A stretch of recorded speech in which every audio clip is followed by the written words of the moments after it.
Claude AI with the Connect capability is great, but the limit is reached too quickly. Claude is my favorite AI. I use it for all of my work. I use it for coding in Claude Code, and it is my go-to for anything serious I need to get done. I use ChatGPT for personal stuff, Gemini, because it has a really good persistent memory and it remembers stuff. I use Claude for when I actually want to get stuff done. I'd say the only downside of Claude is its capacity. And this is what, if you go on the subreddit, if you go on Twitter, that is the main thing that people complain about. It's the best model, but the usage limits mean that it is unusable. They have daily usage limits, which reset every few hours, weekly usage limits as well. You might use it for a couple of hours one day, and that's it for the week. You have to wait a whole week before you can use that particular model, which makes it very hard to ingrain into your daily workflows. Imagine you're putting together a report or doing research using Claude, 70% of the way there, and then that's it for the week. That means you cannot get that work done, and you end up having to try to condense it, which you can't do because you've run out of limit. You need to start copy pasting your chat out, condensing it.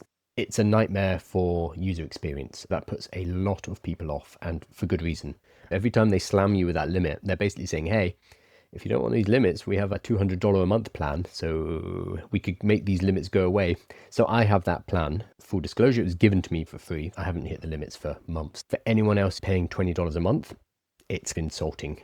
Great work. I'll see you next week. That's infuriating. I say this with a love for Anthropic, love for Claude. It's my favorite model, but that is not great.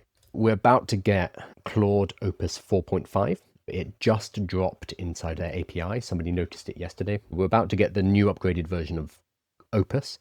Some people are speculating that the recent weekly limits that they put in is because we're about to hit that transition. They needed to release resources to get Opus deployed and ready for Opus. Maybe. I have the feeling that when we get the new Opus 4.5, we're going to have those similar limits. If in fact, they might even be stricter because it's going to be an even stronger and even better model. I do love it, but it's a huge problem with Anthropic. It is the best, but it's incredibly limited, which means ChatGPT and Gemini are more practical, unless you give Anthropic $200 a month. That is a lot of money.